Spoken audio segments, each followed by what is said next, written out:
Hola cerveceros y cerveceras, bienvenidos a Birratecnia. Podcast cervecero orientado a la difusión de conocimientos científicos y técnicos. Yo soy Mati, un ingeniero que después de 10 años viviendo en Australia, inspirado en sabores y aromas oceánicos y laburando en cervecerías entre Australia, Nueva Zelanda y Japón, donde fui parte de la Academia Asahi, volví a la Argentina para crear Dos Dingos. Hola, soy Leandro, informático devenido cervecero tras caer captivado por la birra al vivir en Londres. Hice una maestría en Brewing Distilling en Heavy Water en Escocia, volví a la Argentina hace un año con el objetivo de armar Paseo, un bar y fábrica cervecero, que abrimos a mediados de diciembre en Villa Crespo. Además tengo mi blog sobre ciencia y cerveza llamado Citología. Bueno, bienvenidos al primer podcast a la distancia en cuarentena, en la cual Lean está grabando desde su casa y yo desde la mía, usando Zoom. Bienvenidos. Esperemos que salga bien. Tal vez nos sorprendemos y sale mejor que lo normal. Quizás el audio suene un poco mejor y encontramos una manera de que la gente nos entienda un poco mejor. Exactamente. Bueno, esperamos que todos estén disfrutando algunas buenas birras en su casa y en estos momentos ayudando, ¿no?, a los productores a subsistir, por lo menos comprando algunas latitas, algunas botellitas. El que quiere pedir, tira un chivo, cervezadosdingos.com. Tenemos una tienda online, delivery gratis en Cava, usando el código Disfrute.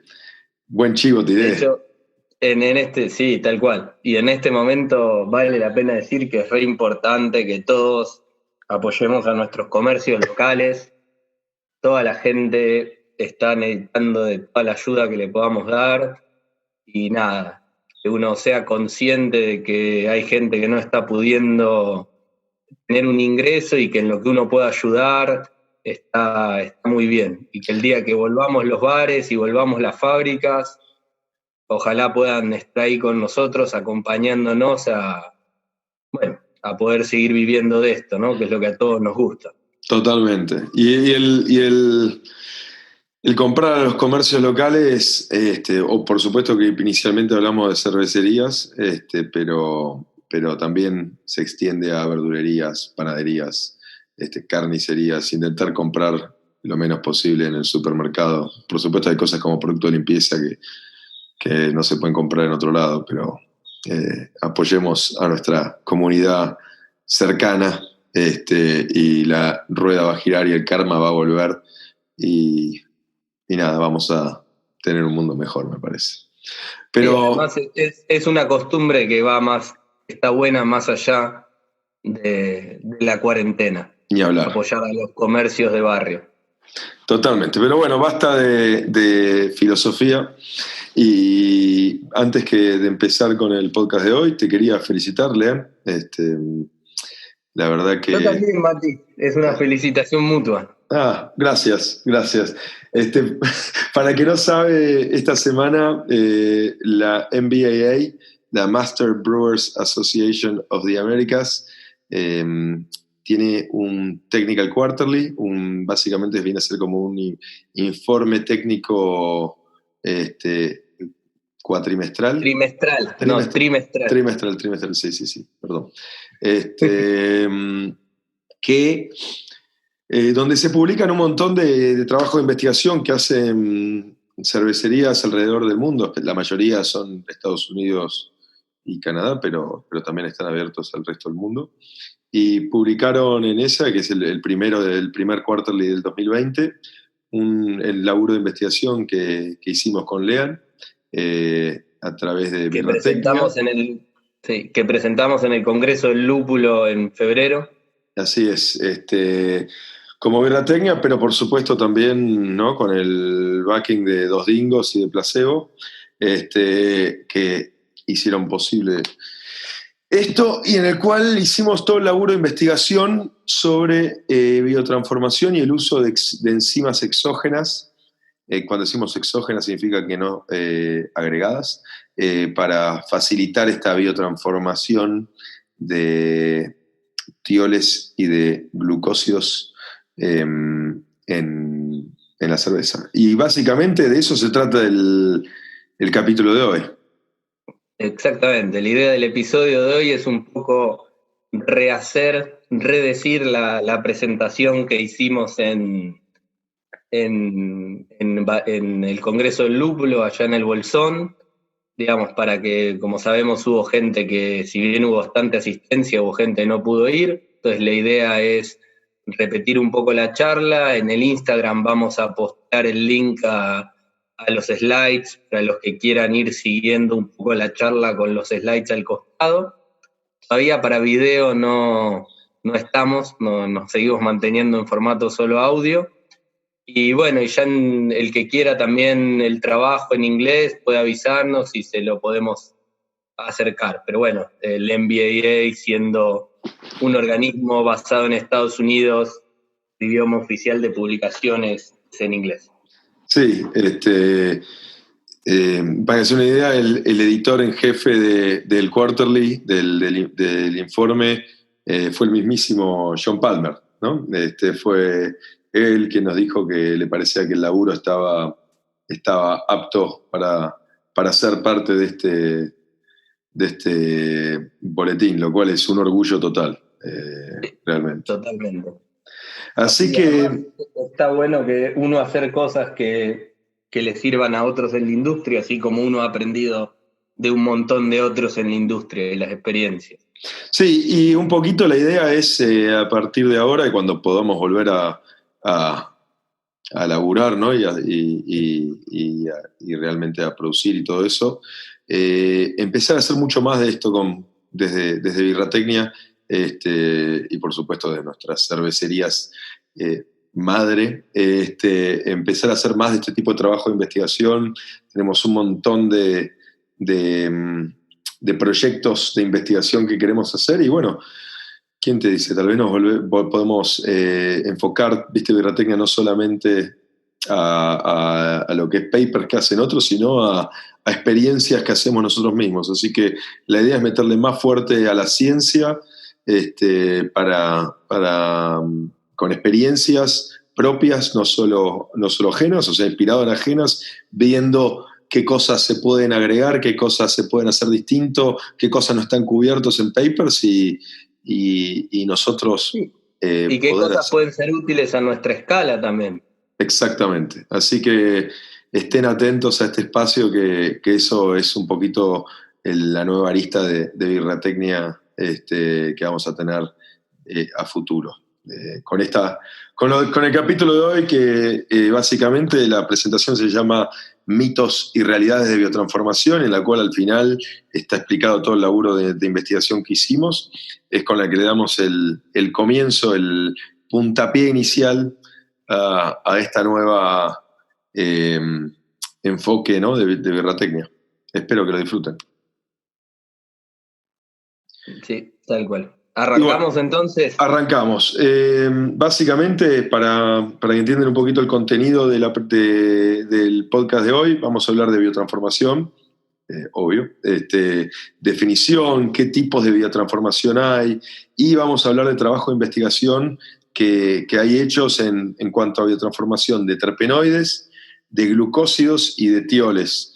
Si a alguno esas palabras les resultan raras o complejas o no saben qué son, quédense atentos que ya las vamos a explicar, no es que vamos a asumir que todo el mundo sabe qué significa cada una de estas cosas. Y al final vamos a hablar todo el resultado de la investigación y la experiencia que hicimos como Birratecnia, que nombramos hace un segundo, que fue la que se publicó en el Technical Quarterly del MBAA. Sí, entonces, de hecho, un poquito de contexto para los que no saben, el MBAA es una organización sin fines de lucro de Estados Unidos, fundada en fines del 1800, o sea, ya tiene sus añitos, donde participan un montón de cervecerías como miembros, tanto cervecerías industriales como muchísimas cervecerías artesanales. 5.000 miembros tiene, Lean. 5.000 miembros tienen en el momento, así que son muchísimos en serio, sí. Son muchísimos. Y últimamente, en los últimos años, con todo el boom de la cerveza artesanal, se ha incluido muchas cervecerías europeas y latinoamericanas también. Y bueno, básicamente el objetivo de la organización es la difusión del conocimiento, las técnicas y un apoyo a la industria desde un punto de vista más bien académico, científico y de conocimiento, y no tanto no como digamos, un ente de lobby, sino como un ente de compartir conocimientos.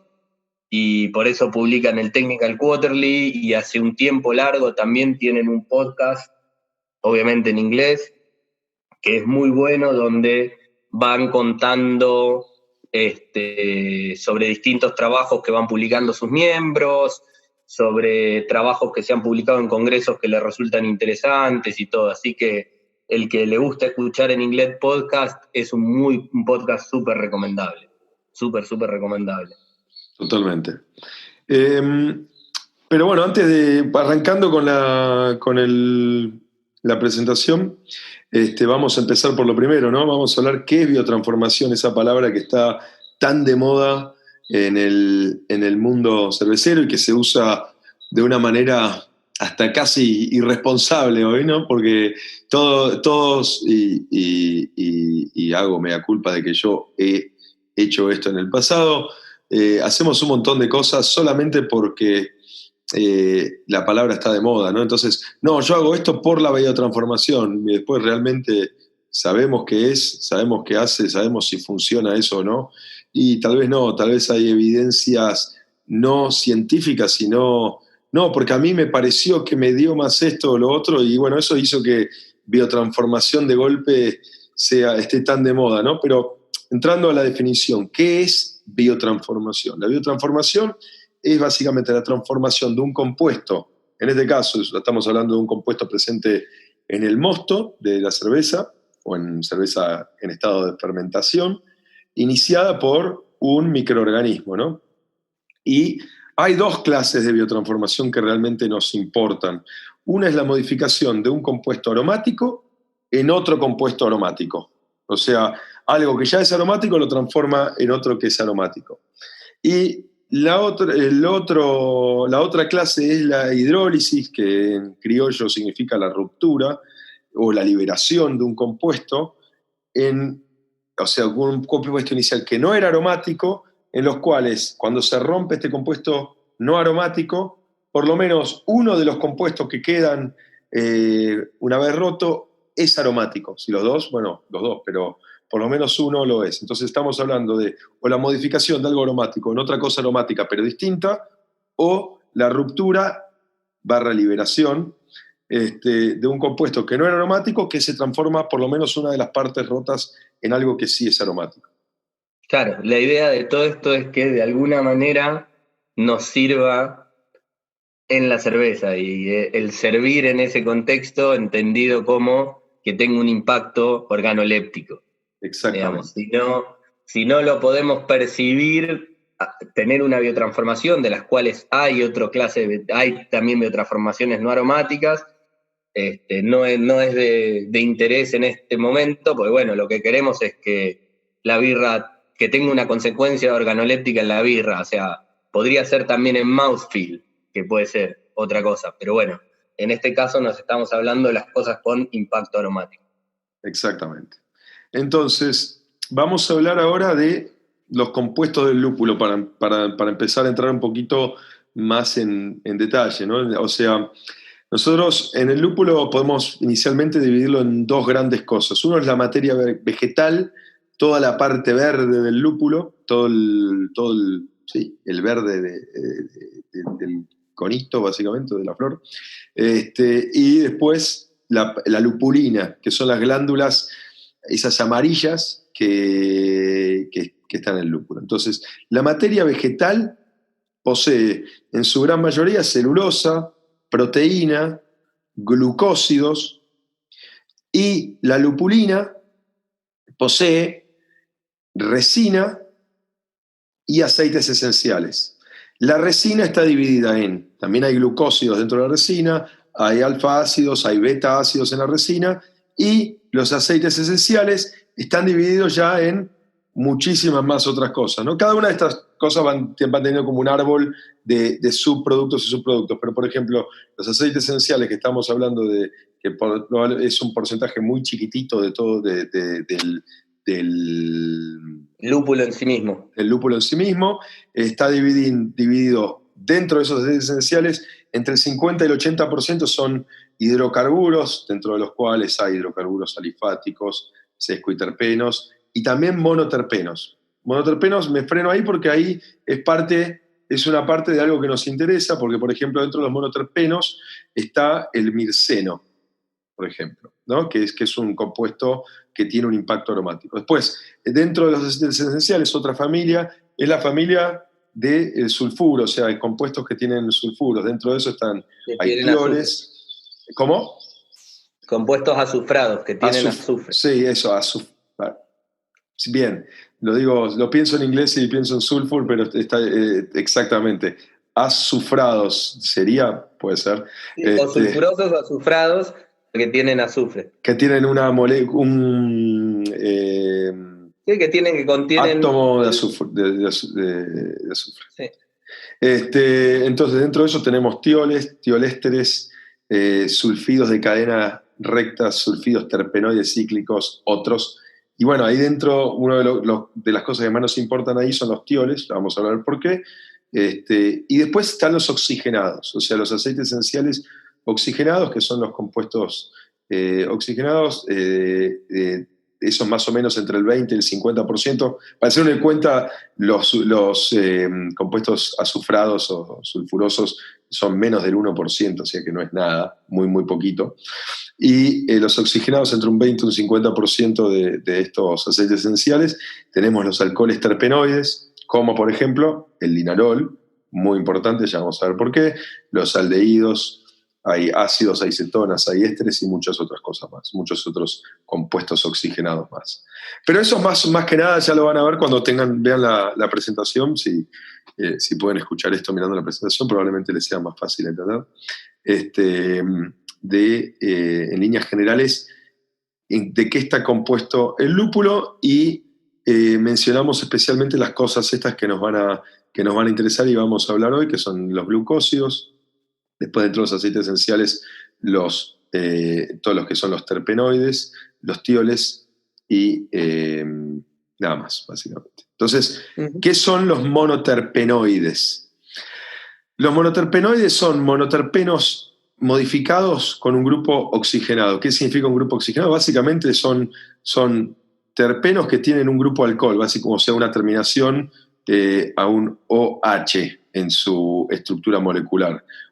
O que le faltan un grupo metílico. Dentro de esos tenemos el linalol, que es muy importante por su carácter de tener un impacto a aromas y sabores como si fuese a coriandro, a lavanda, el nerol, que tiene como una especie de impacto aromático como a flores verdes, el geraniol, que es un aroma muy a rosas, el alfa-terpeniol, a la flor lilas o lilac. Después está el beta-citronelol, que es como es el lima-limón mentolado, lima-limón fresco que genera.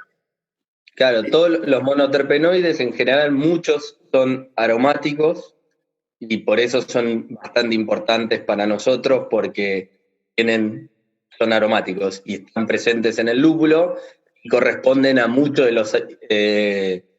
los aromas que podemos identificar en distintas variedades de lúpulo o en cervezas hechas con determinados lúpulos.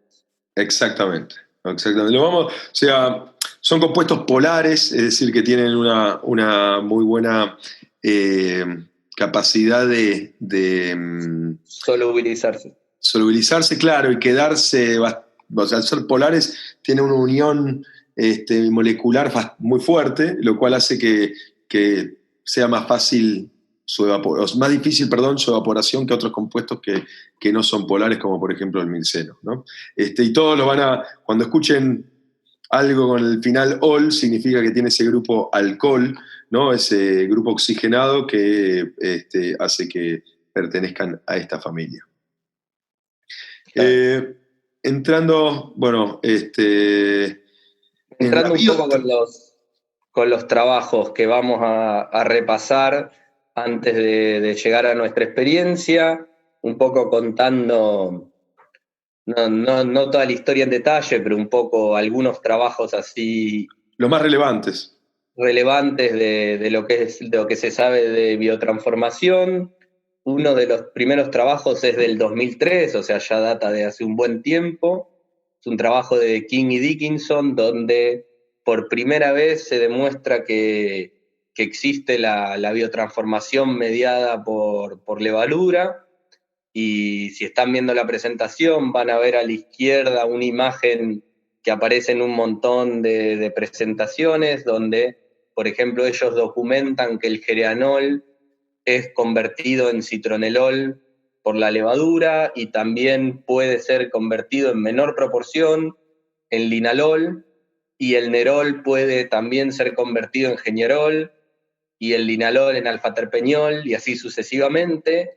Y entonces ellos esto lo muestran con los gráficos que están a la derecha, donde, por ejemplo, vemos a lo largo de la fermentación, de los días de fermentación, cómo algunos compuestos, la concentración de ciertos compuestos baja y la concentración de otros compuestos sube. Estos son trabajos sin dry hop, o sea, acá lo que está ocurriendo es lo que vino del mosto está fermentando, entonces los compuestos que van desapareciendo es porque la levadura los está de alguna manera manipulando o se están volatilizando, pero bueno, en este caso tomaron los recaudos para ver que efectivamente era un compuesto que se convertía en otro, mediado a través de la levadura, y como vemos, va bajando el geranol y subiendo el citronelol, subiendo el nerol y el linalol a lo largo del tiempo, y después bajando el nerol, porque ocurren todas estas biotransformaciones en simultáneas,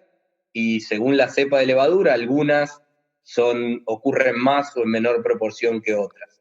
Entonces este fue como el primer trabajo donde se documenta inicialmente que la levadura es capaz de hacer esto. Ellos lo hicieron tanto con levaduras ales y lagers y vieron que muchas de estas reacciones existían en los dos casos. Así que bueno, después el próximo trabajo de importancia que habla sobre los momentos de adición de lúpulo.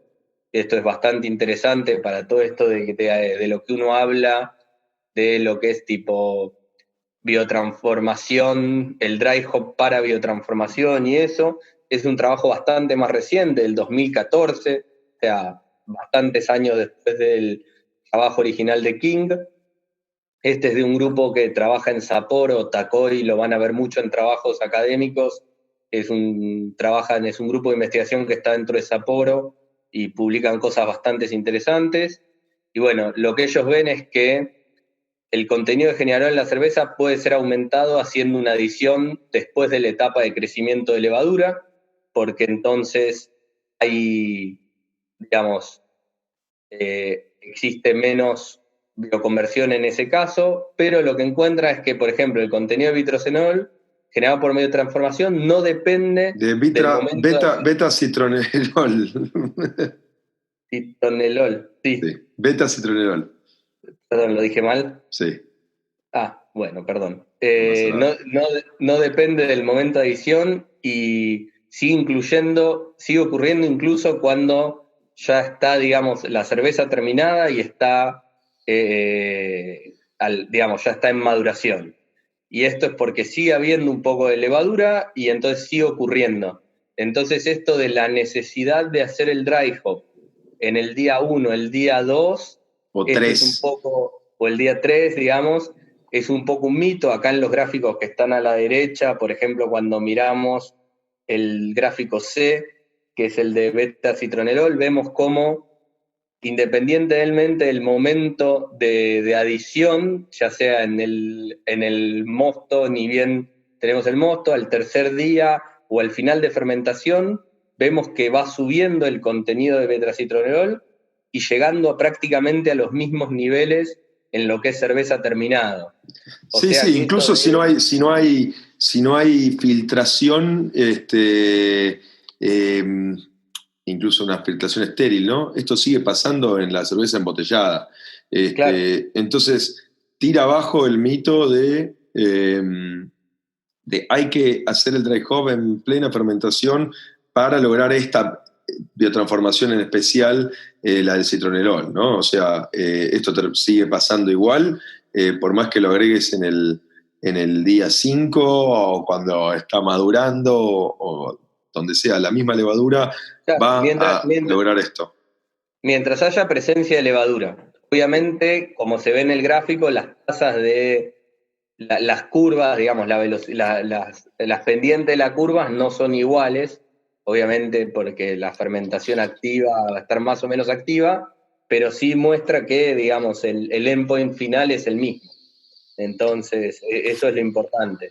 A menos que de alguna manera lo intervinamos haciendo un filtrado estéril donde, bueno, no dejamos que haya esa actividad. Sí, no hay muchas cervecerías artesanales haciendo filtrado estéril, así que... No, pero bueno, pero eso sí, totalmente. Cambiaría la imagen. Totalmente. Así que bueno. Y lo otro que ellos encuentran es que el nivel del linalol se mantiene estable independientemente del momento de adición. Como que se llega a un punto, ocurre una cierta cantidad de biotransformación y después ya está, se satura y se mantiene estable en el tiempo independientemente de cuándo hayamos hecho la adición. Sí. Después, bueno, haciendo un pequeño resumen de esta primer parte de lo que es monoterpenoides, sabemos que la biotransformación de monoterpenoides se produce durante la fermentación, a través de la levadura, que es el trabajo de King. También el trabajo de King nos dice que la biotransformación de bioterpenoides no ocurre sobre todos los terpenoides, o sea, hay terpenoides como el generol, el linalol, que son biotransformados y otros que no, que, digamos, la levadura no interactúa con ellos. También sí. King demuestra que tanto las levaduras ale y lager pueden realizar esta biotransformación, pero que algunas biotransformaciones son diferentes, que las dos familias no tienen necesariamente los mismos caminos metabólicos para hacer los mismos tipos de biotransformación. Y después, lo que vimos del trabajo de Takoi es que el momento de adición tiene un impacto, pero no es lo que comúnmente se dice. Es decir, es un poco un mito esto de el dry hop para biotransformación. Mientras haya suficiente tiempo de contacto levadura-lúpulo, la biotransformación va a ocurrir. No es que hay que hacerlo sí o sí al día 1, al día 2 o al día 3. Sí, y lamentablemente lo que no hay es información bibliográfica, o estudios precisos sobre las cepas y sus capacidades de biotransformación en sí, ¿no? O sea, porque hablamos que King y Dickinson lo que hacen es prueban una ale y una lager y comparan entre esas dos, pero lo que no hay es un trabajo real hecho sobre monoterpenoides que compara, no sé, 10 cepas distintas de levaduras. La New England genera tal y esta no, claro. Soy solo experiencias y solo gente, y la mayoría de estas experiencias son experiencias informales, ¿no? Porque a mí me sacó más, ¿viste? Y no todas, la mayoría no son con paneles de cata y con información sostenible o sólida de respaldo. Sí, como para poder decir, bueno, tal levadura de las biotransformaciones que conocemos, tal levadura hace más esta y menos esta, o la hace más rápido o hace tal en mayor proporción. Tristemente ese es como un lugar donde no tenemos mucha información. Ojalá en algún momento los laboratorios de levas hagan experiencias académicas midiendo compuestos para... Sí, con HPLC pudiendo medir y dando resultados específicos, ¿no? De todos estos compuestos. Claro, pues estaría buenísimo poder decir, bueno, tal leva prioriza tal tipo de biotransformación del generador en linalol y hace menos beta-citronelol.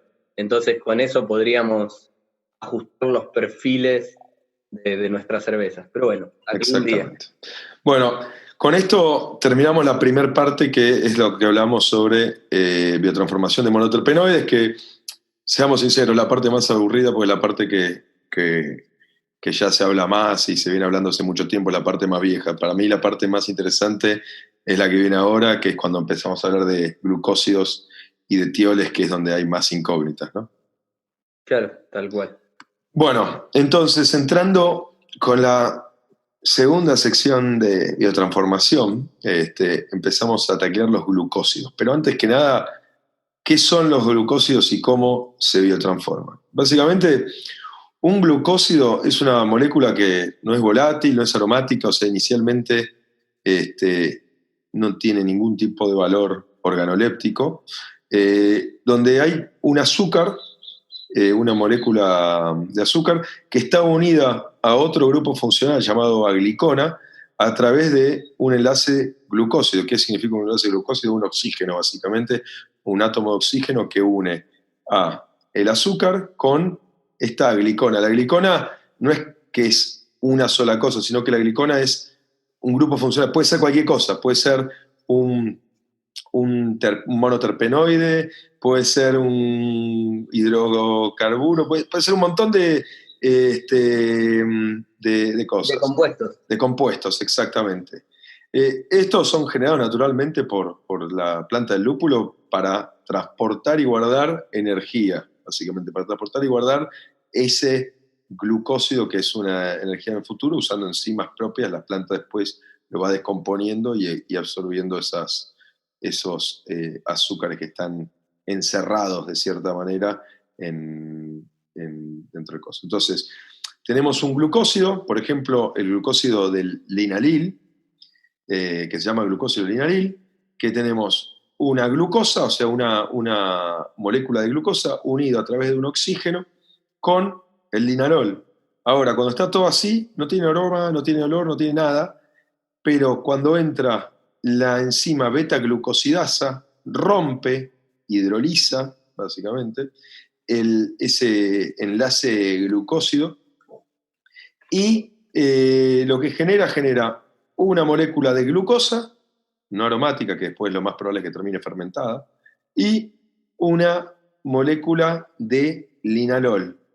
Este en particular, ¿no? El linalil. Y después, además, una molécula de agua. Entonces, eso es la biotransformación de un glucósido. Ahora, se puede reemplazar ese linalil por cualquier otro tipo de cosa. Puede ser un glucósido nerolil o un glucósido lo que sea. Pero bueno, básicamente, cuando estamos hablando de lo que nos importa, esta biotransformación de compuestos de lúpulo, estamos hablando de que esta glicona sea un compuesto aromático y que al ser liberado de este azúcar o de esta glucosa o fructosa o lo que sea el azúcar del que está atado, a través de una enzima que está en la levadura, o puede ser externa, pero que sea una enzima que sea generable, ¿no? por la misma levadura.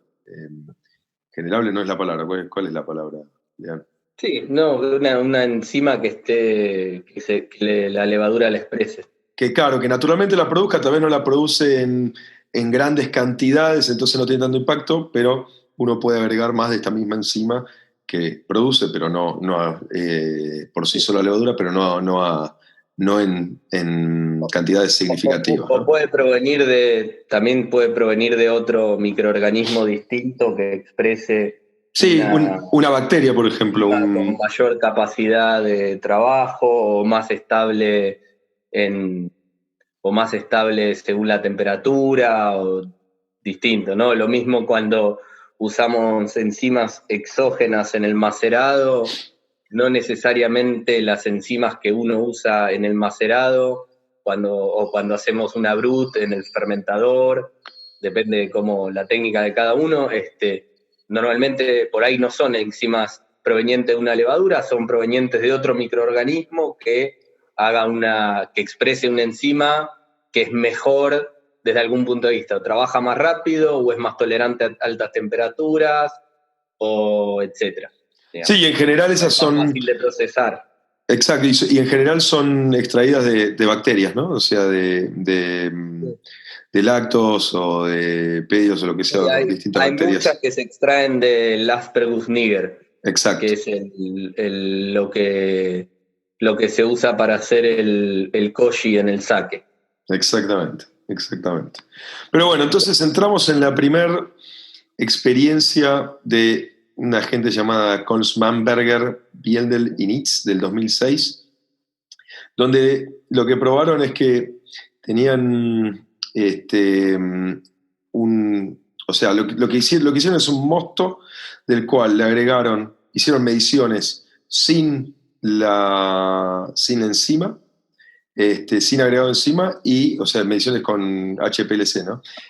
Sin agregado de enzima y con agregado de enzima. Y lo que probaron es que, por ejemplo, esta enzima, una beta-glucosidasa, liberaba beta-glucósidos que estaban presentes en extracto, o sea, en un extracto de lúpulo, de verdad, o sea, en un extracto de lúpulo, de la parte vegetal, ¿no? Del lúpulo. Y liberaba linalol, o sea, cuando hacían la prueba sin la enzima, no tenía presencia de linalol, al mismo le agregaron enzima y después había presencia de linalol. Lo que probaron ahí es que en la materia verde del lúpulo, está hay betaglucósidos que tienen agliconas que son aromáticas, como por ejemplo el linalol o el alfa-terpeniol o algunos más de ese estilo. O sea que no estaban o sea, no tenían expresión estos compuestos específicos sin enzima, y después del agregado de la enzima aparecieron. Es decir, que no podían venir de otro lado que de la hidrólisis de estos glucósidos que estaban en estos compuestos. Claro, digamos, básicamente es lo que da como el puntapié a decir, bueno, de alguna manera podemos extraer más compuestos aromáticos del lúpulo de lo que estamos actualmente extrayendo.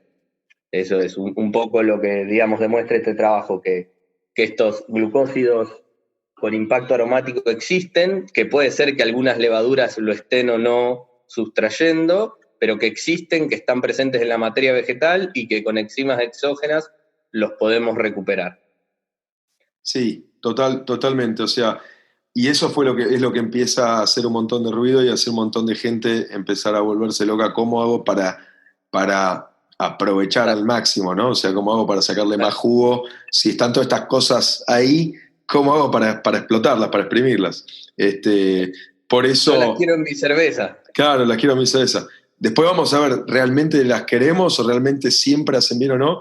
Bueno, es algo que vamos a ver más adelante, que es una de las cosas de los resultados del experimento que hicimos nosotros, ¿no?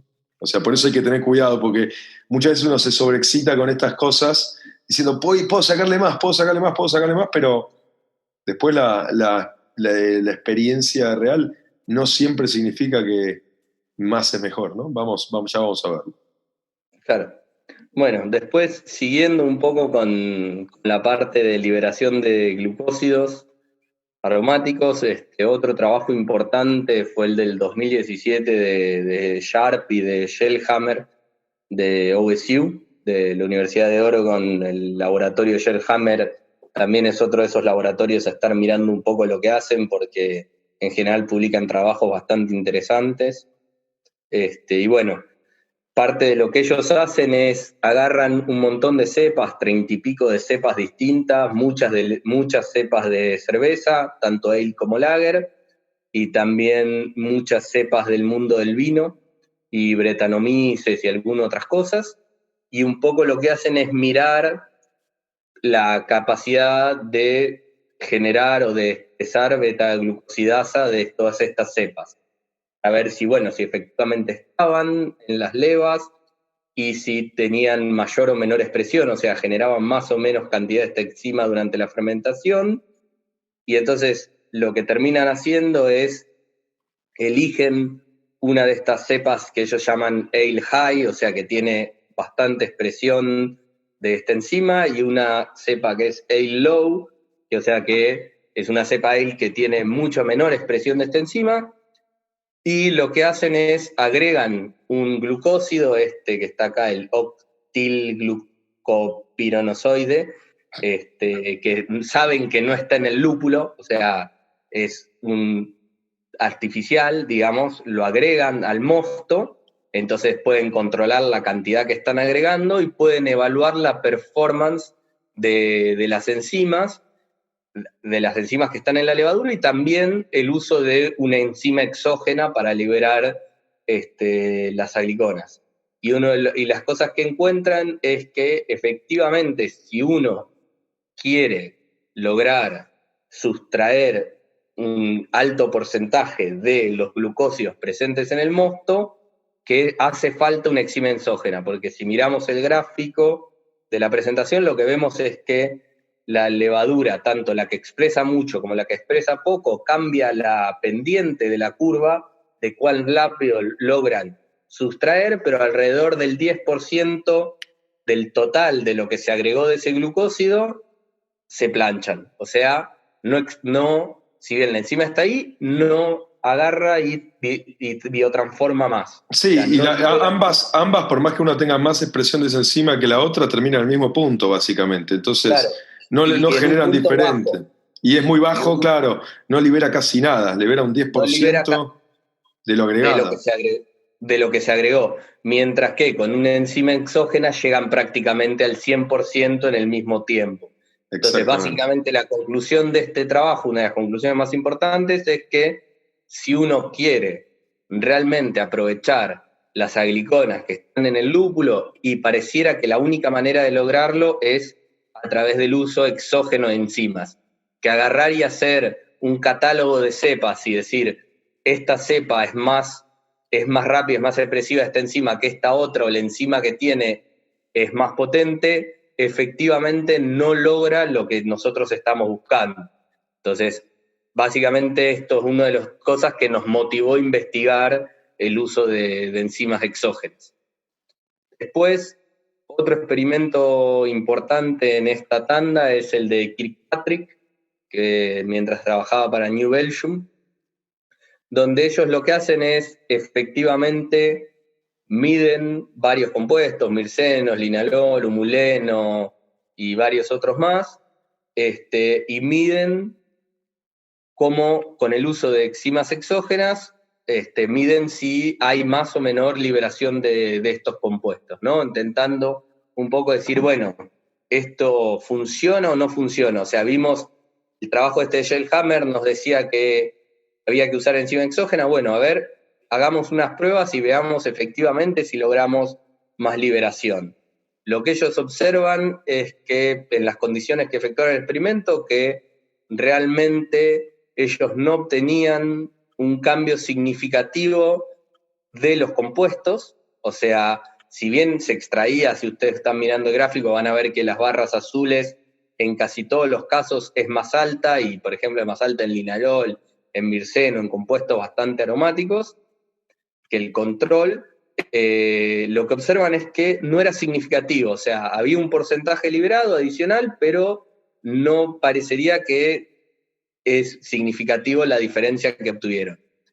Pero cuando hicieron ensayos sensoriales, ahí sí ven que la versión enzimática de muchísimas cosas tiene una expresión mucho más alta. O sea, notan que, por ejemplo, tiene mucho más mirceno, notan que es mucho más expresivo en durazno y en distintas cosas. O sea, que el panel de cata sí puede percibir ciertas cosas que ellos, midiendo ciertos compuestos, no encuentran una diferencia significativa. Entonces, lo que dicen es, bueno, esto puede deberse a que un pequeño cambio en la cantidad, en la concentración de ciertos compuestos, permite una sinergia que entonces nos está potenciando lo que sentimos sensorialmente, y entonces, si bien es poco lo adicional que sacamos, tiene un impacto. Y lo otro que dicen es,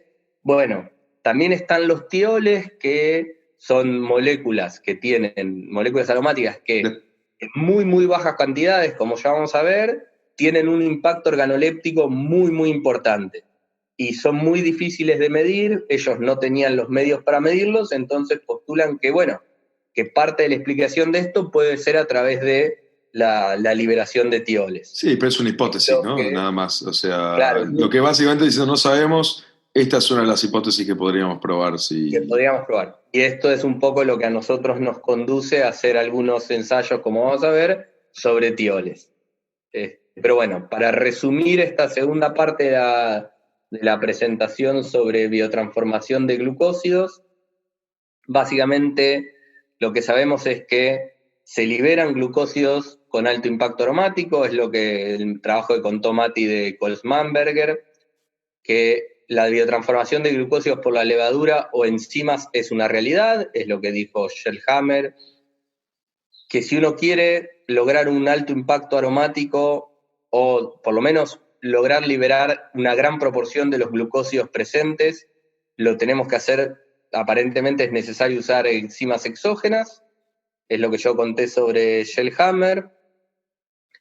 Y de Kirkpatrick lo que vemos es que la biotransformación usando lúpulos no produjo cambios significativos, pero sí a nivel sensorial. O sea, de los compuestos que ellos pudieron medir, no encuentran un gran cambio, pero a nivel sensorial sí encuentran un impacto aromático.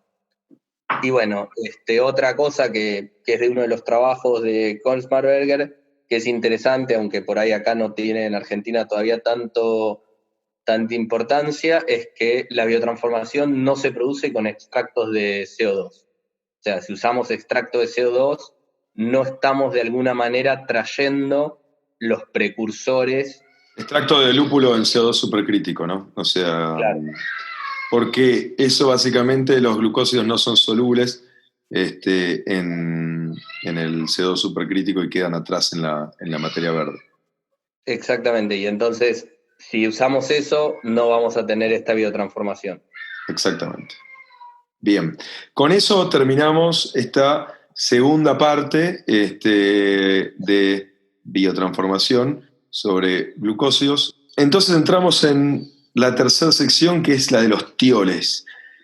¿Qué es un tiol? Bueno, los tioles son básicamente el análogo azufrado, azufroso, sulfuroso de los alcoholes. Es decir, es como si fuese un alcohol. El alcohol tiene una molécula, al final un grupo que es un OH, un oxígeno unido a un hidrógeno que está unido al resto de la molécula, y en vez de tener ese oxígeno tiene un átomo de azufre. Entonces es SH en vez de OH. ¿Y qué significa esto? Que son compuestos volátiles, al igual que los alcoholes, pero en el sentido de que tiene un alto impacto aromático, ¿no? Los tioles están presentes en las plantas, en las frutas, en las comidas, y es algo que en la industria del vino, que en todo esto todo el tema de investigación están mucho más avanzados que la industria de la cerveza. Se habla del impacto de los tioles desde mediados de los 90. O sea, en el 95 se descubrieron que los tioles eran responsables de los aromas a maracuyá en el Sauvignon Blanc, por ejemplo. En el 2007 se desarrolla una levadura modificada genéticamente para liberar estos tioles, o sea, con capacidad de biotransformación para estos tioles. Por supuesto, esta levadura no está disponible porque es un organismo modificado genéticamente y están prohibidos en la mayoría de los países, ¿no? Pero igual la academia lo hizo para probar que se puede. ¿Qué tioles importantes hay o qué tioles nos importan a nosotros? Es bastante, cuando uno habla de los tioles en sí, suena a chino básico, ¿no? O sea, estamos hablando de un tiol importante, por ejemplo, es el 4-MMP, el cuarto mercapto 4-metil-2-pentanona, imposible de acordarse, pero bueno. 4-MMP. 4-M, no, 4-MMP, no 4-MPP, perdón. ¿Ves? Incluso te mezclan las siglas, pero no importa. Ese es el que es responsable, por ejemplo, del sabor aroma a casis o a grosella negra, pero también cuando pasa cierto punto empieza a tener olor a orina o pis de gato. O sea que fíjense también lo importante, pero también lo peligroso que pueden ser, ¿no? El 3MH, 3-mercaptohexan-1-ol, no voy a nombrar más los grupos porque es al pedo, pero ese que tiene sabor a maracuyá, ese es uno de los que está muy presente en el vino, en el Sauvignon Blanc, que le da ese sabor. También el 3-MHA, que tiene sabores también a cassis y a maracuyá. ¿Qué tienen de importante un trabajo que se hizo en el 2007, Pretorius y Swigers? Descubrieron que tiene un umbral de percepción muy, muy, muy bajo. O sea, por ejemplo, el 4-MMP, el primero que hablamos, que puede ser grosella negra o pis de gato, 0.0008 partes por billón. O sea, nada, con eso ya lo empezás, ya la gente lo puede percibir. El 3MH, 0.06 ppb. El 3MHA, 0.004 ppb. Es decir que, claro, como vimos al principio, no sé si se acuerdan que hablamos que dentro de los aceites esenciales, que tal vez son en un lúpulo que tiene una buena cantidad, un 2%, 3%, ponele, o algunos lúpulos tienen un poquito más, pero dentro de del 3% del peso del lúpulo, menos del 1% son compuestos azufrados o sulfurosos, y ni siquiera todo eso es tioles específicamente. Entonces estamos hablando de que hay nada en cantidad. Pero, por otro lado, estamos hablando que sus umbrales de percepción son súper bajos. Entonces, de cualquier manera, por más que son casi imperceptibles y casi, ¿cómo se dice? En concentración casi despreciables. Despreciables, son importantes porque incluso en esas concentraciones pueden ser percibidos y tienen un impacto en el organoléptico, ¿no? Entonces... De hecho, es importante poner un poco en proporción, digamos, normalmente cuando uno habla del mirceno, del linalol, de todos esos, habla en que uno lo empieza a percibir a partir de 10, 20, 30, 40, 50, dependiendo del compuesto, ppm. O sea, sí. Esto lo percibimos en ppb, o sea, ahí hay un orden de magnitud, no parte por millón, sino parte por billón, y además en estos casos es menos de 0,00 algo. Entonces, la diferencia es enorme en los niveles de percepción. Sí. O sea, eso es importante a tener en cuenta.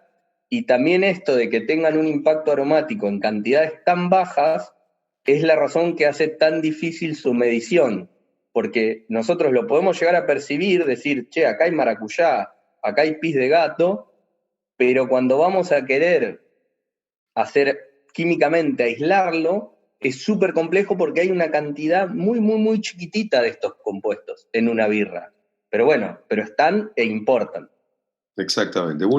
Por ejemplo, de vuelta a Takoy, el investigador de Sapporo que hablabas antes, en 2 de sus laburos, uno que hizo en el 2009, es el que determina que el tiol 3M4MP es el responsable en el aroma tan particular del lúpulo Nelson Sauvin. O sea, básicamente es el tiol que lo hace parecerse a un vaso de Sauvignon Blanc, ¿no? de un vino blanco mundial, pero específicamente incluso que en Nueva Zelanda se expresa mucho con exactamente ese perfil maracuyá intenso. Y el Nelson Sauvin tiene exactamente eso. ¿Qué significa el resultado de este laburo? Significa que los tioles tienen un impacto total sobre el perfil varietal de un lúpulo. O sea, cuando uno dice este lúpulo tiene este perfil, y un gran responsable de eso no son solamente los terpenoides, sino también, o los terpenos, pero sino también los tioles que tienen, ¿no? Y claro, otro laburo que hizo Takoy en el 2016 habla de la sinergia, ¿no? Y esto es súper importante, porque tal vez uno tiene el linalol y el geraniol que no están. Y esto se relaciona incluso con lo que hablabas en la hipótesis que planteó Kilpatrick en el trabajo New Belgium, que tal vez hay compuestos que no están dentro del umbral de percepción. Tal vez el linalol o el geraniol no están dentro del umbral de percepción, pero incluso con el tiol, tampoco bajo el umbral de percepción, por ejemplo el 4-MSP, ninguno de esos tres compuestos están en el umbral de percepción. Si una cerveza tiene el linalol y el geraniol bajo el umbral de percepción, no lo siente, pero ahora se agrega el tiol 4-MSP bajo el umbral de percepción incluso del tiol y ya cambia totalmente la percepción organoléptica de esta cerveza. Ese es básicamente el estudio o el experimento que hizo Takoi. Entonces, ¿esto qué demuestra? Y bueno, básicamente demuestra que hay un efecto sinérgico, que por más que ninguno de los compuestos independientemente estén sobre el umbral de percepción, los tioles pueden potenciar a otros compuestos y hacer que sí lo estén, lo cual abre una caja de Pandora básicamente y hace que hace algo que ya pensábamos que era complicado en algo súper complejo, ¿no? O sea, claro, porque, digamos, no solo es necesario, si uno quisiera descomponer todo analíticamente, no solo es importante saber cuánto linalol hay o cuánto de tal tiol hay, sino que va a haber una interacción entre ellos que va a cambiar cómo lo percibimos. O sea, no nos va a alcanzar con decir, bueno, mira, tiene 30 ppm de linalol. Eso quiere decir que esto va a estar bastante marcado. Pero además por ahí tiene otra cosa que nos cambia y nos hace que esos 30 ppm nos parezcan, se sientan tanto como si hubiera 50. Sí. Entonces, el juego cambia totalmente. O incluso que el perfil de ese linalol, en vez de que te lo tire para el lado de ¿cómo se llama? No sé, de cilantro o coriandros, te lo tire para un lado no deseado, que también puede ser. Por eso lo hace tan complejo y difícil de predecir, ¿no? Eso es lo importante para mí, que lo terminan haciendo difícil de predecir. Y uno no puede decir, bueno, listo, agarro esta calculadora donde tengo todos los datos de todos estos compuestos que tienen estos lúpulos y entonces ya puedo saber qué perfil le tengo que dar. No, lamentablemente estamos con todos estos ensayos y resultados de experiencias nos demuestran más y más que estamos lejos de que así sea, ¿no? Que más importante. Bueno, igual nos deja el costado artístico. Obvio, ¿no? Pero está bueno saber lo que así es, ¿no? Que hay que probar y hay que ver, y cosas que tal vez no tienen sentido después terminan teniéndola porque hay estos wildcards o jokers o comodines en el medio que pueden terminar tirando una cosa por un lado para el otro. Claro. Por lo menos entender que esa es una de las razones, que es básicamente lo que terminó diciendo Kilpatrick, diciendo, no, bueno, debe ser esto, porque no le encontraba otra explicación, básicamente. Exactamente. Pero bueno, entonces, vamos a hablar, eso estamos hablando de tioles ya libres o tioles disponibles, ¿no? Que son los que generan esto. Pero ahora, ¿qué es lo que se biotransforma? La biotransformación no está en los tioles en sí. Bueno, tal vez el futuro me lo niegue y me muestra que es diferente, pero hoy por hoy no hay evidencia que el tiol mismo se biotransforma. Lo que se biotransforma son los precursores de los tioles. Básicamente los precursores son muy parecidos a lo que cuando hablamos de glucósidos, precursores de tioles son moléculas precursoras no aromáticas de tiol, es básicamente un tiol atado a otra molécula de otra cosa que tienen una parte un tiol y otra parte otra cosa, pero como tiene esa otra cosa, son no aromáticos, lo hace más pesada la molécula, lo hace que no sea volátil, lo hace que no sea. Entonces, se han encontrado en el lúpulo precursores de tioles. En el 2012 Gross, Roland en el 2016, se encontró que el lúpulo, además de tener tioles, tenía precursores de tioles, e incluso un científico llamado Dagan, en el 2016 se encontró también precursores de tioles en la malta. Entonces, que hay distintos tipos, esto mucho no nos cambia a nosotros en este momento, simplemente para entender los nombres, que están los conjugados de la S-cisteína, una proteína básicamente, que son liberados mediante una beta-liasa. Estos tienen, cuando hablamos de un precursor de tiol que arranca con cis y después el nombre del tiol, o sea, CIS-3, MMH4, lo que sea, estamos hablando de un precursor de tiol conjugado de las S-cisteína. Después están los conjugados del glutatión, que son los que tienen un prefijo G al nombre del tiol, o sea, G4-MPP, ponele. Y estos son precursores, es decir, que una proteína contiene al precursor. Es ¿sí? como que hay dos capas acá, digamos. Tenés el precursor que tiene el tiol, que a su vez está metido adentro de una proteína que tiene el precursor que tiene el tiol. Sí, sí, Digamos, sí. entonces, Es como si para que te lleguen esas cajas de Amazon o de un envío de Mercado Libre, la abrís y adentro tenés otra caja que tiene el producto. Claro, Es más o menos así. claro. Y Es más, entonces está acá, la tercera caja también, porque le pusieron otra más por la duda. Es más o menos eso. entonces, claro, la idea es que acá no solo hace falta la beta-liasa para poder liberar el tiol, sino que antes hace falta la acción de otras dos enzimas, una carboxipeptidasa y la glutamiltranspeptidasa, para romper esta primera caja, poder abrir esta primera caja para que después la beta-liasa pueda liberar al tiol de su conjugado de cisteína. Digamos, es como Exactamente. que tenemos como unas cadenitas que tenemos que ir rompiendo para llegar al tiol, que efectivamente es lo que nos interesa.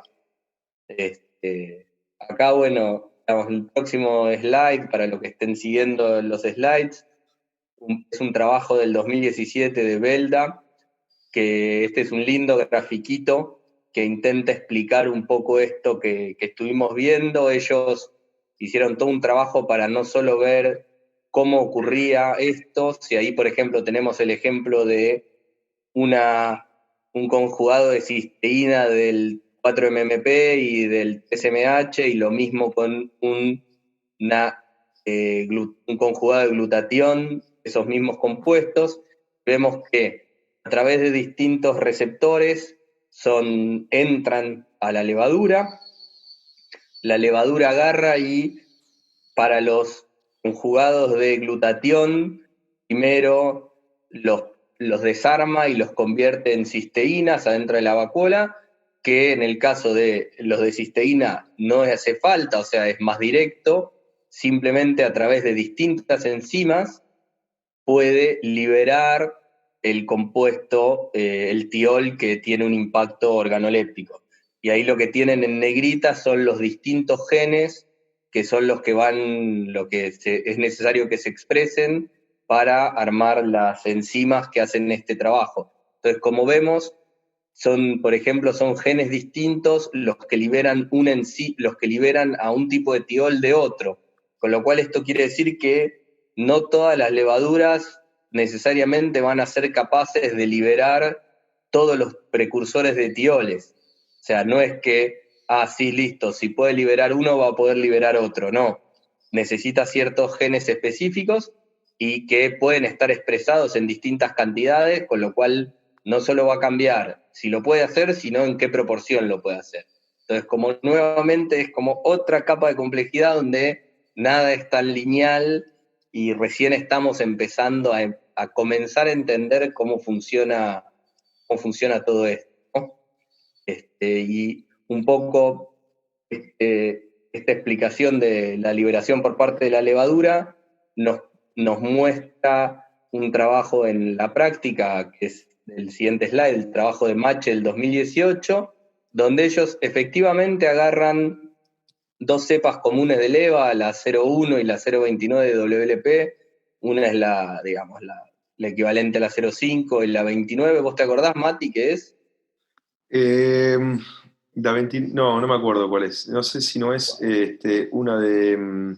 La de German Ale, la Eso, de Kolsch. German, la de Kolsch, sí. Exactamente, la de Kolsch.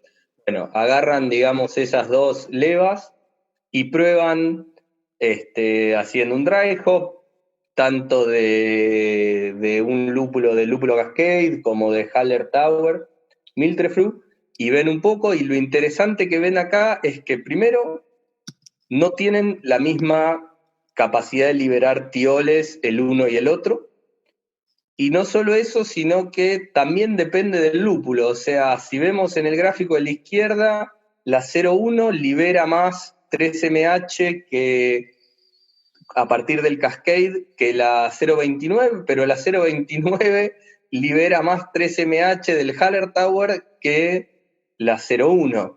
Con lo cual muestra que esto no es lineal, no es que uno puede decir, bueno, la cepa 0,1 es mejor en liberación de 3MH que la cepa 0,29, porque va a depender el 3MH que se encuentra en tal o cual lúpulo, porque va a estar un precursor, puede estar el precursor de distintas formas, digamos, almacenado, por decirlo de alguna manera, atado de alguna forma distinta, y entonces no necesariamente va a haber una cepa que sea la mejor en expresar siempre el 3MH.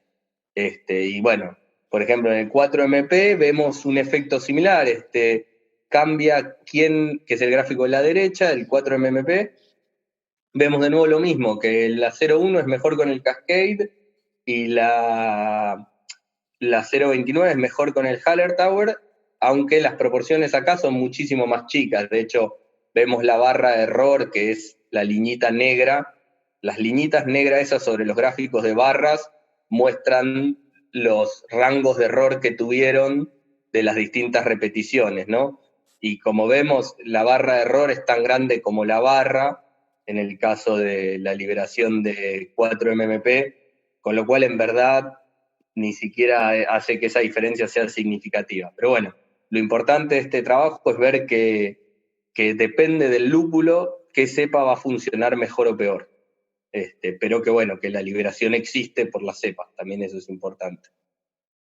Bien. Entonces, un poco resumiendo esta etapa de biotransformación de tioles, como contó Mati, la liberación de tioles, la biotransformación de tioles, de precursores que están en el lúpulo y en la malta es una realidad. O sea, ya vimos que existen en el lúpulo y en la malta precursores y que las levas lo pueden liberar. Eso lo demostraron los trabajos de Gross, Roland y Dagan. Después, que la biotransformación ocurre a través de enzimas que son producidas por algunas cepas de levaduras y que no todas las cepas de levadura exhiben la misma actividad y que esa actividad depende no solo de la levadura, sino de cómo están esos precursores presentes en el lúpulo. Y la biotransformación de tioles libera compuestos aromáticos por debajo de su nivel de percepción, pero que pueden tener una sinergia con otros compuestos aromáticos del lúpulo y cambiar su percepción o incrementar su percepción, etc. Que fue uno de los trabajos de Tacoy que contó un poco Matías. Así que bueno, poco esto resume la importancia de los tioles y de lo que sabemos de biotransformación de tioles. Así que ahora un mini paréntesis, porque esto es interesante, es un trabajo de Roland del 2017, donde lo que él propone es una manera de aprovechar los tioles que resulta bastante interesante, que es, bueno, de los lúpulos que sabemos que tengan muchos tioles libres, nos conviene usarlos en dry hop, porque ya tienen los tioles libres, ya están ahí. Están disponibles. Están disponibles para tener un impacto aromático. Entonces, mejor usarlos en el dry hop, intentar conservarlos en solución y que tengan ese impacto aromático que buscamos. Y en cambio, los tioles que están atados, que están ligados, que están adentro de un precursor o un proprecursor, él recomienda, bueno, acá le dice kettle hopping, pero en verdad cuando leen el trabajo es más bien Whirlpool de lo que está hablando. Entonces lo que dice es, cuando tengamos lúpulos altos que tengan mucho contenido de precursores de tioles, conviene utilizarlos del lado caliente para que lleguen al mosto y, perdón, y efectivamente después poder que la levadura pueda actuar y liberarlos. Un poco es como una manera de partir estos dos mundos, y acá en este gráfico muestra un poco, él hizo algunos estudios sobre algunos lúpulos, y donde, por ejemplo, vemos que el Citra tiene en su mayoría lúpulos tioles libres, perdón, y que en cambio, no sé, por ejemplo, el Calypso tiene muchísimo 3MH ligado en un precursor. O el Entonces, Simcoe, bueno, el Simcoe también, ¿no? el Simcoe también, pero de 4-MMP, de un tiol Sí, sí, distinto, sí, ¿no? sí. Y entonces que bueno, que esto es como una manera de intentar ver dónde conviene usar tal o cual lúpulo. Es un análisis interesante. Totalmente. Entonces, un poco resumiendo esto, ¿qué cosas más o menos sabemos de los tioles? Y sabemos que en Whirlpool tenemos una pérdida de 4-MMP bastante grande, pero que si usamos ciertos lúpulos en Whirlpool vamos a tener la liberación de los precursores. Sabemos que el dry hop en fermentación, o sea, en presencia de levadura, genera la liberación mediante la beta-liasa de los tioles, y un trabajo de Riglitz del 2018 muestra que en 1 a 2 días de dry hop la transferencia de 4-MMP ya es la máxima que vamos a obtener. De la levadura, con la levadura sola, ¿no? O sea, no la máxima que se podría obtener de ese lúpulo en sí, sino la máxima que se puede obtener. Claro. Que digamos, se puede. Sí, de hecho este trabajo es de transferencia del tiol, ni siquiera del precursor. Claro. O sea que, digamos, de nuevo un poco es como mostrando la idea de los dry hop cortos, de que no hace falta tener el lúpulo en contacto con el mosto durante 8, 7, 5 días, como se hablaba antes, sino que Normalmente. ¿Qué es lo que explicamos en los primeros capítulos de Dry Hop? Para los primeros 3 capítulos de nuestro podcast que son Dry Hop, para que los que no lo escucharon les lo recomendamos, que no tiene sentido Dry Hop realmente de más de 24 horas, ¿no? Sí, 24, 48 horas. 48 ponerle como mucho. Sí. Agitado y eso, pero bueno, un poco este es un trabajo específico a tioles de esto, ¿no? Y sí. Bueno, y que después, en verdad, lo interesante para poder aprovecharnos es la necesidad de buscar levaduras con alta actividad de beta-liasa. Y después otra cosa importante es, nosotros tenemos estos dos tioles, el 3MH y el 3MHA, que los dos tienen, digamos, características de maracuyá, y se sabe que ciertas levaduras convierten el 3MH en 3MHA, y lo importante de esto es que el 3MHA tiene un nivel de percepción bastante más bajo, un umbral de percepción, que el 3MH. Entonces son dos tioles que son parecidos organolépticamente, pero que uno, con muchísima menos cantidad, tenemos un impacto aromático más alto. Entonces, buscar cepas que puedan bioconvertir este compuesto en el otro nos puede ayudar a que el aroma maracuyá esté más presente, o sea, con menos tengamos más. Pero bueno, por ahora estos trabajos de saber de esta búsqueda no hay mucha información pública todavía. Pero bueno, con esto terminamos la tercera sección, que es la de la biotransformación de tioles, y explicar un poquito los tioles y los precursores, y nos queda la última ahora. Continuando ahora lo que hacemos, ya vamos a entrar en la descripción un poco del experimento que nosotros hicimos y nuestra experiencia, que básicamente lo que vamos a contar en esta parte es lo que fue publicado en el artículo del MBAA y obviamente lo que contamos en la charla en el Congreso del Lúpulo. Básicamente lo que nosotros hicimos fue utilizar 2 enzimas que Alimentar se copó y nos donó. Una es la endosym-thiol y la otra es la endosym beta-split, que son 2 enzimas del mundo del vino. O sea, como vieron en un momento, sobre todo cuando hablamos de tioles, vimos que hay bastantes trabajos en el mundo del vino, y de hecho el mundo del vino está mucho más avanzado en el uso de enzimas exógenas, de trabajos académicos buscando esto, y si bien muchos viñateros no van a decir que lo usan, hay muchísimos viñateros que efectivamente utilizan estas enzimas para mejorar la expresión aromática de los vinos. Entonces, el endosym-thiol, lo que se acá pueden leer, dice favorece la hidrólisis de los precursores aromáticos tiolíticos de la uva, o sea, no habla del lúpulo, pero bueno, justamente acá el interés de probar a ver si funcionaba. Y después el beta. Pero es una beta liasa, ¿no? Que es lo que hablábamos antes. Es una beta liasa. Sí, de hecho es un preparado, no solo tiene beta liasa, sino que tiene también las otras enzimas para poder aprovechar los conjugados de glutatión. Recuerdan, eran esto que era una cajita dentro de otra cajita. Después tenemos el beta split, que es una enzima con actividad de beta-glucosidasa, capaz de liberar, dice capaz de aumentar de manera considerable la intensidad aromática de los vinos. O sea, esta es una glucosidasa que lo que va a hacer es liberar los glucósidos y las agliconas aromáticas, que es lo que nos interesa a nosotros.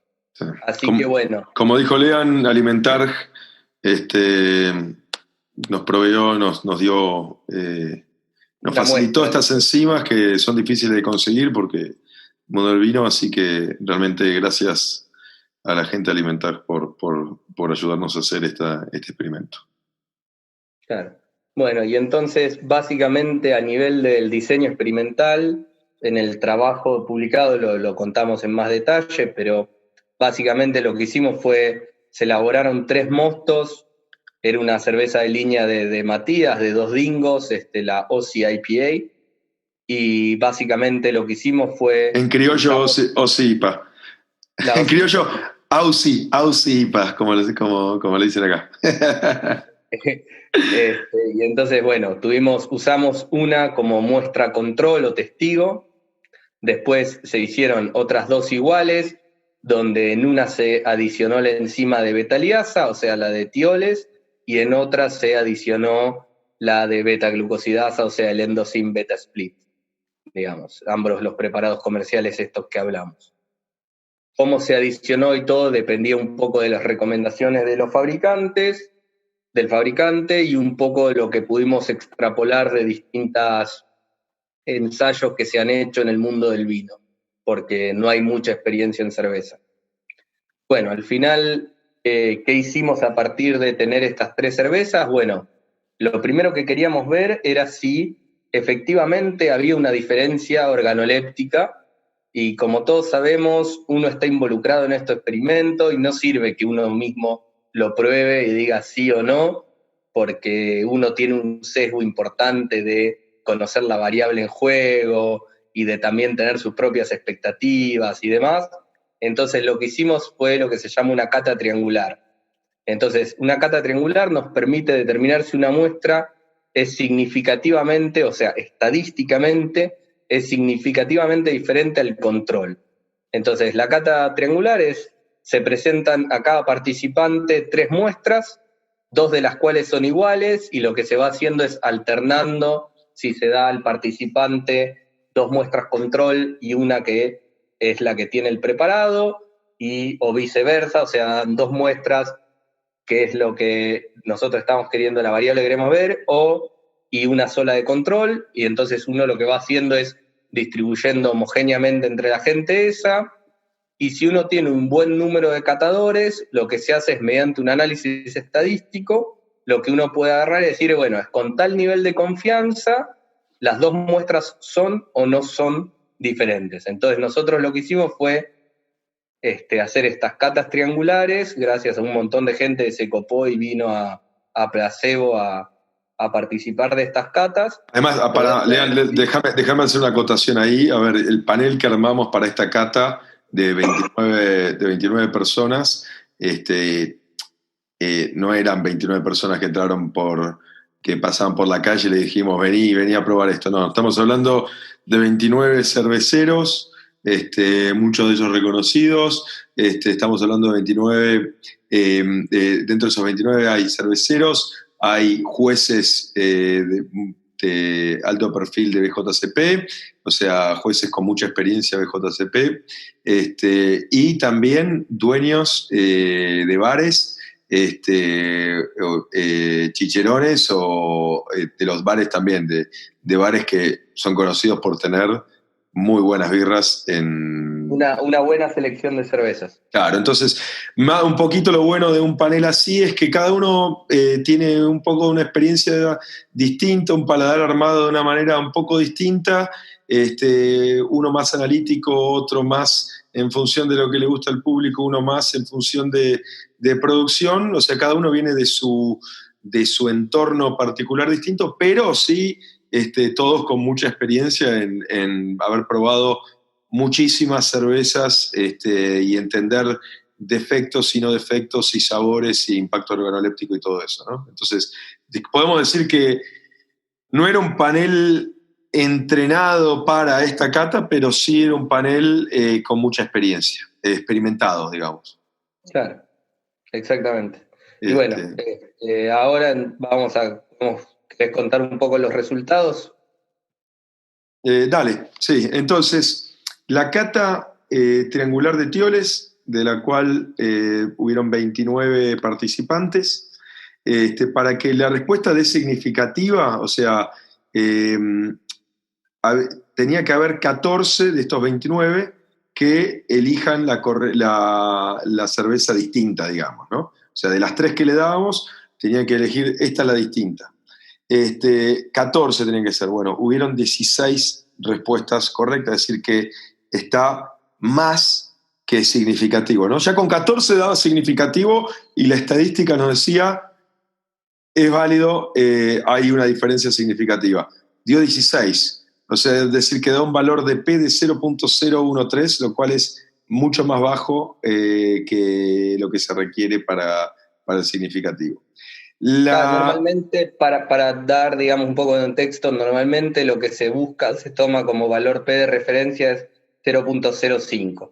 O sea, es un intervalo de confianza del 95%. Que, digamos, quiere decir que no le estamos errando por mucho. Porque como todo, esto es estadístico, ¿no? O sea, los jueces pueden elegir y haberla pegado por azar. Eso es lo que uno está intentando minimizar, el componente de azar. Exacto. A ver, esto no es algo que inventamos nosotros, ¿no? Esto es algo científico que se usa para toda la industria alimenticia y de bebidas del mundo para entender impactos significativos en distintos productos. Ya lo vamos a hablar incluso el próximo episodio, estamos tirando un peak preview, pero el próximo episodio va a estar de invitado Diego Van der Sar Castro, en el cual vamos a hablar de todo el tema de análisis sensorial y todo eso, que va a ser súper interesante. Pero bueno, volviendo a esto, entonces la cata de Tioles nos dio muy significativa, la de glucósidos de 25, acá hubo un par de respuestas que se perdieron o quedaron traspapeladas, que no fueron, entonces de los 29 quedaron 25, y hubieron 20 respuestas correctas, o sea, de los 25, si daba 13 o más que identificaba la diferente, ya era significativo. Hubieron 20, 25. Es decir, que el valor de P ¿cómo se dice? Confianza. El intervalo de confianza nos da 0.0000002. Sí, o sea, básicamente sería muy, muy difícil que esto haya sido azar. Exactamente. Imposible, la estadística dice que es básicamente imposible. Ahora, ¿qué tuvimos como preferencia Claro, acá es importante un pequeño paréntesis. A lo que hicimos fue, a los catadores se le presentaban las 3 muestras, como se explicó, estaban numeradas aleatoriamente para evitar sesgos, porque, por ejemplo, una cosa interesante es que no hay que numerar las muestras 1, 2, 3, porque la gente tiende a elegir la 1, entonces no es representativo. Bueno, hay un montón de esos pequeños recaudos a tener en cuenta, y nosotros lo que hicimos fue, a todo el mundo le pedimos que, además de decir que nos muestre cuál era la muestra diferente, que nos diga cuál era la muestra que prefería. O sea, que organolépticamente le resultaba más agradable. Y que nos dé un breve comentario de por qué le parecía más agradable, ¿no? Entonces,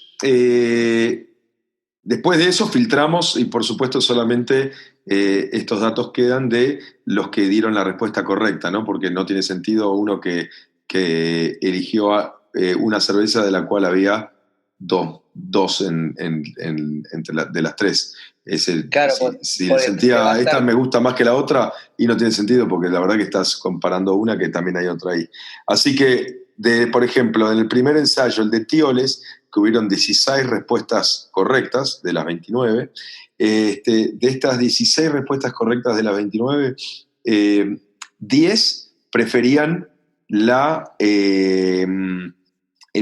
muestra, básicamente la que no tenía enzima, la original, digamos, la cerveza sin enzima.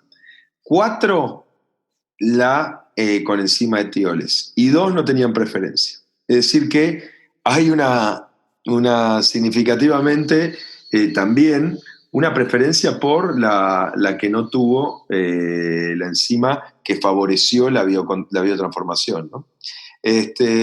Después del ensayo de la enzima de los glucósidos, de los 20 que eligieron, 12 preferían la original, de vuelta a lo mismo, la cerveza estándar sin enzima. 7 preferían la que tenían enzima y 1 no tenía preferencia. De vuelta, una gran mayoría prefirió la cerveza original. De vuelta diciendo, ojo, no necesariamente la biotransformación, y acá es donde viene la bomba nuclear a todo lo que los comportamientos que todos hicimos o hacemos, no, yo hago esto por biotransformación, pero ojo, los resultados de esto muestran claramente que no necesariamente la biotransformación es una generación de algo mejor, ¿no? Puede también ser una generación de algo que es peor. O sea, sí. No digo que siempre sea peor, pero en este caso la gente, en los dos ensayos estos, con esta cerveza, con estos lúpulos, que la OCIPA, para que sepan, tiene lúpulo Enigma y Galaxy, son los únicos dos lúpulos con la variedad lupulada, con estos lúpulos y las adiciones, el doble dry hop que tiene y todo eso, nos da que la gente prefirió en los dos casos la original a la cerveza biotransformada. Por glucósidos y tioles, ¿no? Lo cual es para mí interesante como una primera conclusión. Sí, igual cabe aclarar que es biotransformada con enzima exógena, que no quiere decir que en tu OCIPA ya no ocurriera un cierto nivel de biotransformación estamos de acuerdo. A través de la levadura que usás normalmente. O sea, esto lo que quiere decir es que por ahí la biotransformación en un cierto nivel es positiva y a otro nivel de mayor potencia ya no deja de ser tan positiva. O no en cualquier contexto, no para cualquier cerveza, no de cualquier manera. Exactamente, entonces, exactamente. Un poco esto no es como dicen los gringos, no es un magic bullet, una bala mágica, no es que hagamos esto y de golpe vamos a obtener la mejor cerveza de la historia. Hay que empezar a verlo. Y incluso yendo un poquito más allá, otra de las cosas que hicimos con este panel, ya que teníamos 29 personas con un paladar bastante entrenado, o más que entrenado, experimentado, les pedimos a todos que una vez que terminaron las pruebas triángulos, a cada uno le dimos 3 cervezas, básicamente, de primero una, otra y otra, y al final de cada, o sea, le dábamos una cerveza, le dábamos para que completen del 1 al 5, digamos, y qué puntaje le daba en cuanto a intensidad del cítrico, del resinoso, del herbal, del terroso o maderoso, de fruta tropical, de fruta de carozo, de bayas, floral, especiado, pasto, frutas verdes, pis de gato y vegetal, cebolla o ajo, ¿no? Entonces, básicamente lo que hicimos fue como una especie de cata descriptiva y que cada uno tenía que poner intensidad de 1 al 5, del 1 al 5, del 1 al 5 para la prueba control, para la prueba con la enzima de tioles, la beta liasa de tioles, y para la prueba con la beta glucosidasa para los glucósidos. Y lo que hicimos fue graficar las variaciones promedio que hubieron para cada catador, que sentían entre la original y cada una de las enzimas. En cuanto a aroma, por ejemplo, nos dio algunos resultados súper interesantes, ¿no? Ya cuando vean la presentación, la descarguen, van a poder ver bien cada uno de ustedes hacer su propio análisis, pero de las cosas más interesantes es, en cuanto a aroma, por ejemplo, se sentía menos fruta tropical en tanto la que tenía el tiol, la enzima de tioles, como la enzima de los glucósidos, menos fruta tropical en ambas que la muestra estándar. En cuanto a las dos, también más resinosas que la estándar, tanto en aroma como en sabor. La de tiol se sentía un más aroma cítrico, sí, pero la de glucósido se sentía menos aroma cítrico que la estándar. Y así sucesivamente. O sea, lo que vamos es que lo que probó esto es que si uno hace todo para favorecer la biotransformación, incluyendo el agregado de enzimas exógenas o todo para maximizar la biotransformación, no necesariamente va a terminar con esa, no quiero decir mentira, pero mito tal vez de bomba tropical que te genera la biotransformación, ¿no? Porque evidentemente en este caso tenemos menor fruta tropical en aroma y en sabor para ambas biotransformaciones, ¿no? O sea, para la de tioles y para la de beta-glucósidos. Para glucósidos, digo. Entonces, a uno lo hace pensar este mito de agregar para la biotransformación porque así vamos a lograr bombas tropicales, tal vez no sea tan así o evidentemente no es tan así como siempre, por lo menos, como a uno... como uno le gustaría que fuese. Que le gustaría que fuesen, sí, y que muchos de estos mitos urbanos que andan circulando y que las malas lenguas siguen proyectando y siguen expandiendo ese pseudo conocimiento, dicen, ¿no? Claro. Así que esa me parece... lo que esto demuestra es que más allá de que ocurrió que sensorialmente son distintas las birras, el perfil cambió considerablemente y no necesariamente viró hacia el perfil que uno podía esperar en base a lo que se habla de biotransformación, digamos, a un perfil mucho más tropical y todo eso. De hecho, las cervezas, yo me recuerdo sobre todo en lo personal mío, la de tioles, para mí lo sorprendente fue que se transformó en una IPA más clásica, para mí.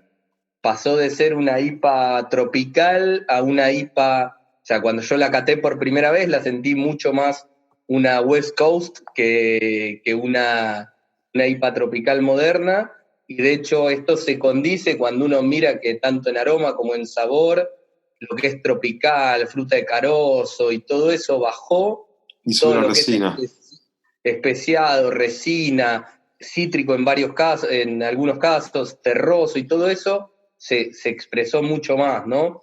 Y para mí también otra nota interesante es lo de vegetal, de cebolla y ajo. O sea, los tioles son una especie de arma de doble filo, ¿no? Por un lado tienen una potencia aromática muy fuerte, muy, muy alta, digamos, por decirlo de alguna forma, con muy poco contenido se expresan, pero también no hay que olvidarse que muchos aromas muy desagradables provienen de tioles, o al menos desagradables dentro de la cerveza.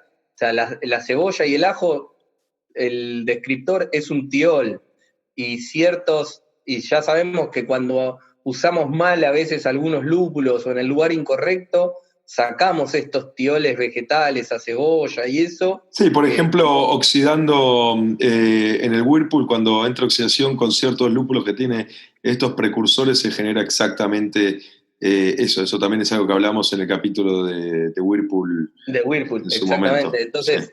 es interesante ver cómo estos tioles son un arma de doble filo, ¿no? O sea, por ahí una cierta concentración están buenísimos y a otra concentración ya no. O sea, por ejemplo, otro tiol que el olor a basura descompuesta, digamos, el clásico olor del camión de basura, es un tiol.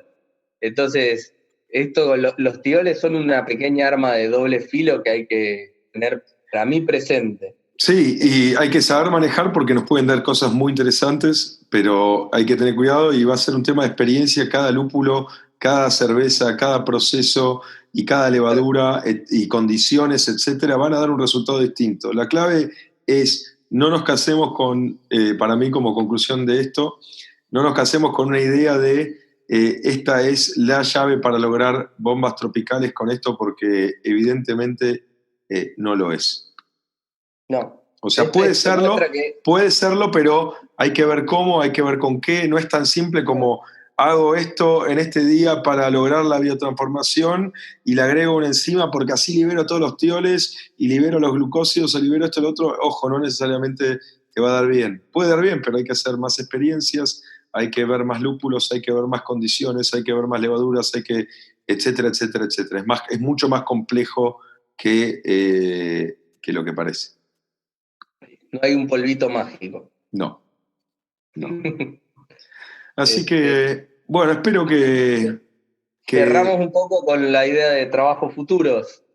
sí, Este, sí, porque se nos ocurrieron varias otras cosas para mejorar incluso claro, el experimento y todo eso, ¿no? sí, de hecho, en base un poco a lo que venimos hablando, o sea, una de las limitaciones experimentales que tuvimos es que no pudimos usar el mismo mosto, porque bueno, no contamos con 3 fermentadores chiquititos para poder hacerlo, entonces no teníamos forma de poder partir el mismo mosto para hacer las 3 cervezas. No, estos Ese fueron 3 lotes de 1.500 litros cada uno. claro, Por supuesto que estamos hablando del mismo lote de maltas, que nos dio exactamente la misma densidad inicial, el mismo pH inicial y todo eso. O sea, hicimos todo para que las condiciones iniciales sean las mismas. Pero es cierto, no es exactamente el mismo el mosto, mismo mosto. son 3 cocciones distintas. Exactamente.